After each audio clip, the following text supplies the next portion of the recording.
Light is most dangerous when it learns to wield the dark. Funny how nobody ever thinks about that. They love their tidy little labels, good on one side, evil on the other, light up here, darkness down there. As if the world ever cared about their neat little boxes. As if life ever stayed on the side of the line they drew.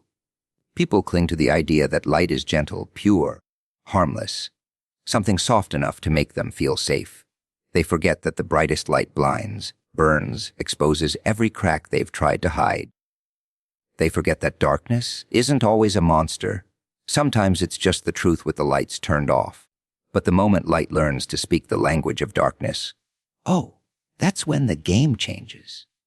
That's when the harmless thing becomes unpredictable, not evil, not corrupted, just aware. Aware of the shadows around it, aware of the dangers inside it, aware of the rules the world pretends to follow. There's something terrifying about a force that understands both sides. Something unsettling about someone who has walked through hell, taken notes, and come back smiling. That kind of light doesn't get intimidated. It doesn't tremble. It doesn't hide behind innocence. It shines knowing exactly what darkness can do. Because it has tasted it, survived it, maybe even laughed in the middle of it. People trust the naive version of light. It's easy to control, easy to manipulate. Tell it to be good, tell it to be quiet, tell it to behave, and it obeys. But the moment light grows teeth, the moment it looks at darkness and says, I see you, and I'm not afraid, everything around it starts to shift. Suddenly the world realizes that their gentle glow has turned into something sharp, a blade disguised as a sunrise, a flame that doesn't just warm but slices through illusions, through lies, through every comforting story people tell themselves. Light that has mastered the dark knows exactly how to move in the shadows. It knows what fear looks like from the inside. It knows how people break, how they rebuild, how they hide the parts they don't want the world to see. It becomes something precise, something surgical, something that doesn't waste its energy trying to be perfect. It embraces its fractures and uses them like tools. That's what scares people the most. Not the darkness you show, but the darkness you've already survived. They can't threaten you with what you've made peace with. They can't control someone who has danced with their own demons and learned the choreography. And the irony is delicious, isn't it? The moment light stops trying to be flawless is the moment it becomes unstoppable. Because it isn't trying to impress anyone anymore. It isn't trying to fit into the narrow little definition of good that keeps everyone comfortable. It listens to its own fire. It trusts the parts of itself that used to be hidden away. It becomes a force that doesn't crumble when the world gets cruel. It becomes a presence that can walk into darkness without losing itself, without shaking, without apologizing for the power it carries. People fear darkness because it's unknown. They fear light-wielding darkness because it's unpredictable. It doesn't follow the script. It doesn't bow to expectations. It doesn't break under pressure. It becomes the kind of light that can't be extinguished by shadows because it learned to use them as fuel. A rogue flame that doesn't burn out but burns through. A glow that doesn't warn but challenges. A brightness that doesn't beg to be loved but demands to be seen. Kindness becomes power when the world mistakes it for weakness. Isn't that the funniest little trick life plays on people? They see someone gentle, someone patient, someone who doesn't bark or bite, and immediately the whispers start. Soft, fragile, harmless. As if kindness is some sort of cushion you throw at life to soften the hit. As if kindness means you've never seen the world bare, knuckled and unforgiving. They love to assume the smiling ones are the safest ones because it makes them comfortable. It keeps their illusions intact. They never stop to wonder what it cost that person to smile in the first place. People take kindness and wrap it in this fantasy of innocence. They think it grows out of ease, out of privilege, out of soft days and warm nights. But real kindness, the dangerous kind, usually crawls out of the wreckage. It's built by someone who learned the hard way how sharp the world can be. Someone who's been bruised enough times to understand that humanity is fragile, and that every small act of grace is a rebellion against the chaos. That kind of kindness isn't softness. It's strategy. It's defiance. It's the refusal to become what hurt you, even when every part of you is screaming to strike back harder. And that's what rattles people. They don't understand kindness born from pain. They expect scars to turn someone cruel, vengeful, bitter. When they meet someone who carries wounds but chooses gentleness anyway, it confuses them. They poke at that kindness like children poking a sleeping animal, expecting it to lash out. And when it doesn't, they mistake the stillness for weakness. They assume patience means passivity. They assume silence means surrender. They assume mercy means you don't know how to be dangerous. Such a delightful miscalculation. Kindness becomes power the moment someone stops doing it to be liked and starts doing it because it's who they decided to be, not because the world deserves it, not because people appreciate it, but because they've seen the alternative and they refuse to add to the pile of ugliness already out there. That kind of choice, it's not weakness, it's control. It's someone holding their own darkness by the throat and saying, "Not yet. Not today." That takes more strength than any scream, any punch, any threat. But here's where the twist gets juicy. When someone truly believes your kindness makes you weak, they underestimate you. And underestimation is a beautiful weapon. It gives you space. It gives you time. It gives you the luxury of being 5 steps ahead while they're still busy patting themselves on the back for being stronger. They don't realize kindness has a long memory, that it observes, that it calculates, that it learns exactly who people are when they think there are no consequences. Kindness isn't blind. It sees everything, it just doesn't react the way they expect. And if kindness ever snaps, not out of rage, but out of necessity, it doesn't explode wildly like anger. It moves with precision. It moves with intention. It cuts where it must, cleanses what it has to, confronts what can't be avoided. Not to destroy, but to correct. That's why kindness is feared when it finally stands up, because it doesn't rise recklessly. It rises with certainty. It rises with the weight of every moment it stayed silent, every second it held back, every wound it endured without retaliation. People like to think cruelty is power, but cruelty is sloppy, predictable. Loud kindness is deliberate, measured, sharp in ways most people will never understand. Kindness knows exactly how strong it is.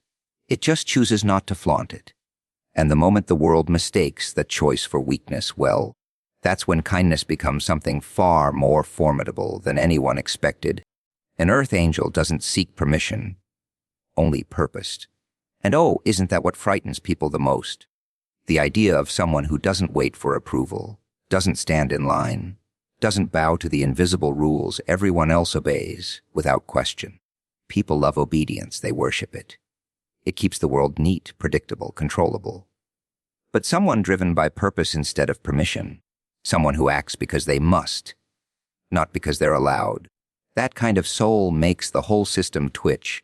Most people spend their lives asking for permission without even noticing. Permission to be themselves. Permission to speak. Permission to dream a little bigger. They wait for applause before taking a step and ask for validation before they breathe too loudly. Meanwhile, someone with purpose just moves, quietly, consistently. They don't ask, "Can I?" They ask, "Why shouldn't I?" And that simple shift, that tiny change in thinking, it turns them into a force no authority, no critic, no fearful little crowd can tame. You see, an earth angel isn't some glowing saint floating around handing out blessings like candy. No, the dangerous kind is carved from experience, sharpened by disappointment, and fueled by a calling they didn't choose but can't escape. Purpose grabs them by the spine and drags them forward, whether the world likes it or not. They wake up with fire in their bones and a sense of direction that doesn't wobble just because somebody frowns or doubts or whispers behind their back. They don't need applause. They don't need approval. They don't even need company. They just move, and that terrifies people. It really does. Because a person who doesn't seek permission can't be controlled. You can't guilt them, shame them, or intimidate them into silence. They've already looked themselves in the mirror and made peace with who they are, what they want, and what they're willing to walk through to get it. Once someone reaches that point, that inner stillness laced with unstoppable motion, no amount of disapproval can stop them. The world loses its hold on them. Purpose-driven people are unsettling because they break the illusion that everyone is supposed to follow the same script. Grow up, behave, Be nice, play safe, fit in, smile politely. Don't dream too loudly, don't want too deeply, don't burn too brightly. But an earth angel with purpose, they take that script, fold it neatly, and toss it into the fire. They choose their own narrative. They write their own consequences. They understand that purpose isn't granted, it's realized. And once you realize it, it becomes louder than fear, stronger than doubt, and more persistent than anything trying to hold you back. And purpose, a real purpose, it doesn't whisper sweet things. It demands, it challenges, it bends you, breaks you, rebuilds you, pushes you into situations you never asked for, into battles you never planned, into moments where you suddenly discover exactly what you're capable of. That's why people with purpose move differently. They're not reckless. They're resolved. They don't pause at every obstacle. They study it, understand it, then navigate through it like it's just another piece of the puzzle. People who seek permission live cautiously, always worried about stepping on the wrong line. People who seek purpose break the lines entirely. They create paths where none existed. They glow in places where others dim. They don't need someone to open doors. They walk through walls. They don't wait to be asked. They arrive because they were meant to. And that kind of energy, that unapologetic clarity, it shakes the foundations of every room they enter. Because when someone discovers their purpose, truly discovers it, they become unstoppable. Not because they're fearless, but because purpose makes fear irrelevant. Not because they're invincible, but because purpose makes failure just another step.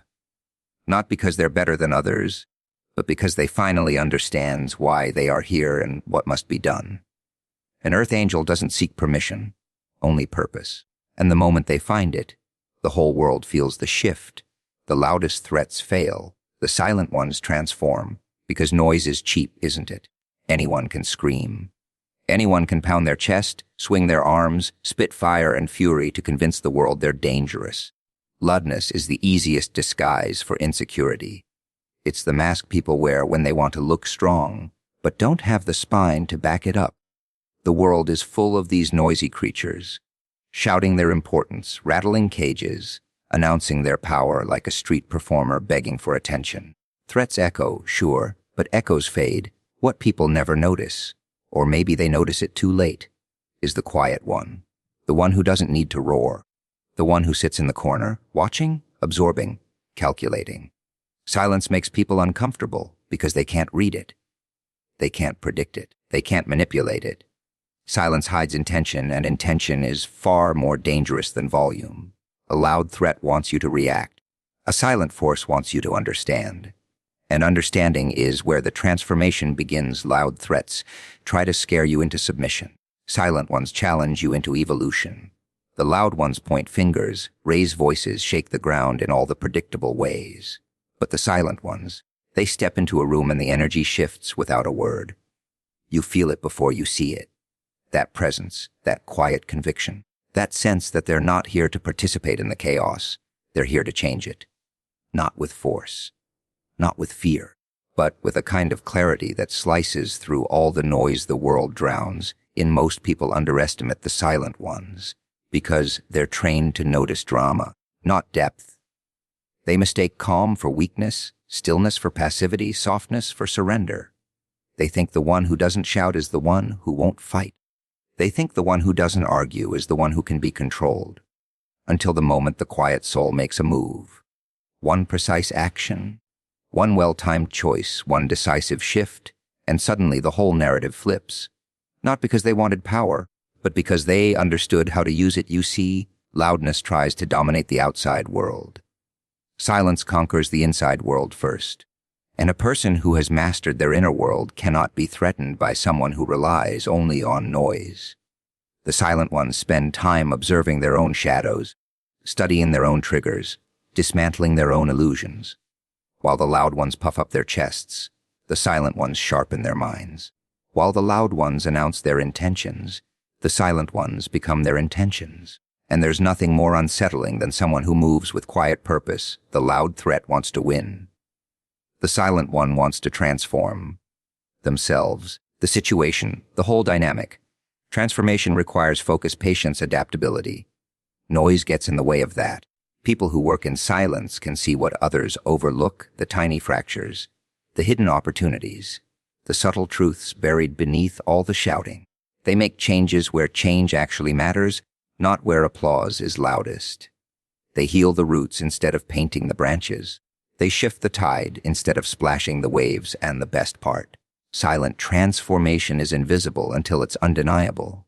The loud ones burn out, exhaust themselves, drown in their own theatrics. But the quiet ones grow, evolve, rise until the very people who dismissed them are suddenly looking around, confused, wondering how everything changed without a single warning shout. Silence doesn't need warnings. It doesn't need approval. It doesn't need recognition. It simply works and works and works until the entire environment bends to the weight of its persistence. That's why the loudest threats crumble and the silent ones endure, because noise demands attention, but silence demands respect. Noise flashes brightly and briefly, but silence builds something permanent. Noise fights to be heard, but silence becomes impossible to ignore once its transformation takes form. Strength isn't shown by winning battles, but by creating new ones, and that's the part nobody likes to admit. People obsess over victories, trophies, applause, shiny moments where they get to shout, "I did it!" They treat strength like a scoreboard, something measured in how many enemies they crush or how many obstacles they bulldoze through. But real strength, the kind that unsettles people, it doesn't parade around holding a crown. It builds new arenas, new challenges, new levels of self that the old version of you could never have handled. See, anyone can fight a battle that's handed to them. Life throws punches at everyone sooner or later. Most people just swing back because they have no choice. That's survival, not strength. Real strength shows up when someone willingly steps into the unknown, not because they have to, but because they refuse to stay the same. They create their own battles, the kind that don't involve enemies but evolution, the kind that rip you open in ways no opponent ever could, and that's where people get confused. They think strong means unbeatable, untouchable, invincible. But the strongest ones are the ones who look at their past victories and say, "Not enough." They don't cling to the comfort of being good at one thing. They don't hide behind their trophies like shields. They push themselves into uncomfortable spaces, testing edges, discovering vulnerabilities, confronting truths. They're not chasing applause, they're chasing growth. And growth is always a fight. It's easy to win a battle you've already mastered. It's easy to repeat the same pattern, the same strategy, the same victory lap until it becomes muscle memory. But that's not strength. That's stagnation disguised as success. Real strength whispers, "This isn't the final version of you," and drags you to a new battlefield where you don't have the upper hand anymore, where everything feels risky, where you might lose, where you probably will lose. And yet you go anyway, because the point isn't winning. It's transforming. It's stepping into a fight where the opponent is old beliefs, old fears, old habits, old versions of yourself. And that opponent? Oh, that one is far more ruthless than any rival out there. You know its tricks. You know its weaknesses. But it knows yours too. That's why creating your own battles takes more strength than facing the world. When the enemy is out there, you can blame them. When the enemy is in here, there's nowhere left to hide. People glance at someone forging new paths, taking risks, reinventing themselves, and they call it madness. They say, "Why don't you just stay where you're already good? Stay where you're safe, stay where you're praised." But the dangerous souls, the ones carved by ambition, built by hunger, sharpened by purpose, they aren't interested in safety. They're interested in becoming something more. And becoming more always demands sacrifice. Every new battle you create is a declaration. A declaration that comfort won't seduce you, that fear won't cage you, that success won't paralyze you, that your story isn't finished just because you've already won a chapter. People fear that kind of strength because it exposes them. It forces them to confront the battles they avoided, the dreams they buried, the potential they abandoned, because staying the same was easier than fighting for more. And here's the twisted truth. Those who create new battles aren't addicted to struggle. They're addicted to possibility. They know that each battle they choose builds something inside them that the world can't take away. Not confidence, not pride, something deeper, a kind of resilience that doesn't depend on circumstances, a kind of identity forged in fire. Not validation. Winning battles makes you impressive. Creating new ones makes you unstoppable. They feared demons, but never expected a savior with fire in their wings, because people are always ready for the monsters they've imagined, never the miracles they can't control. They've rehearsed their fear for the dark shapes, the sharp teeth, the obvious villains. They think danger always comes snarling, stomping, dripping with chaos. But a savior, a real one, the kind that doesn't glow gently but burns.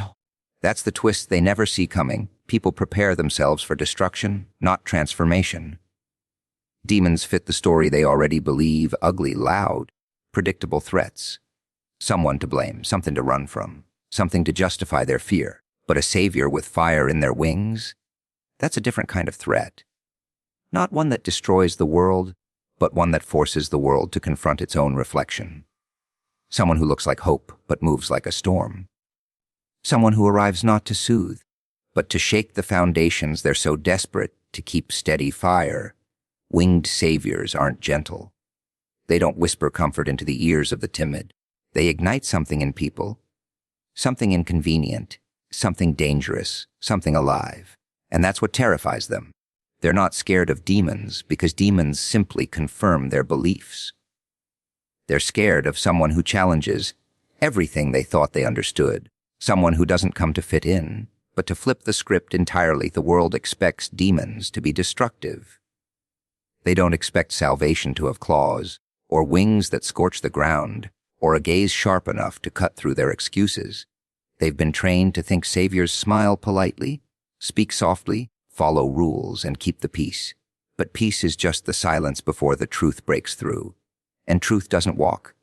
It erupts. It doesn't ask to be accepted. It forces its way into the cracks. People try so hard to hide. A savior with fire in their wings isn't here for applause.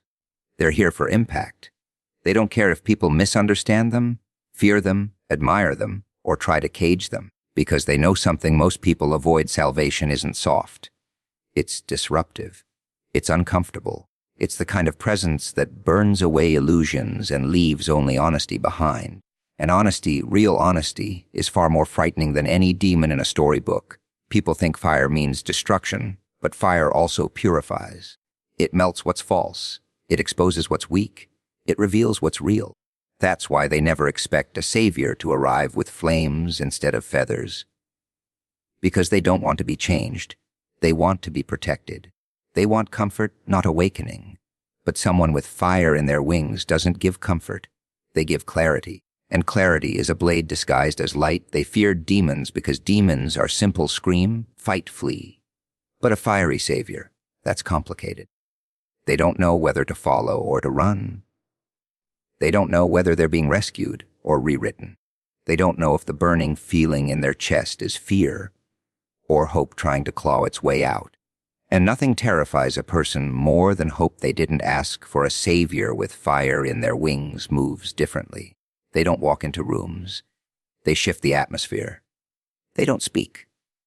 They strike. Their presence alone forces people to decide who they want to be.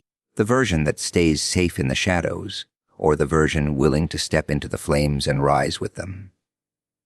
That choice is what shakes people to their core, because it exposes their truth.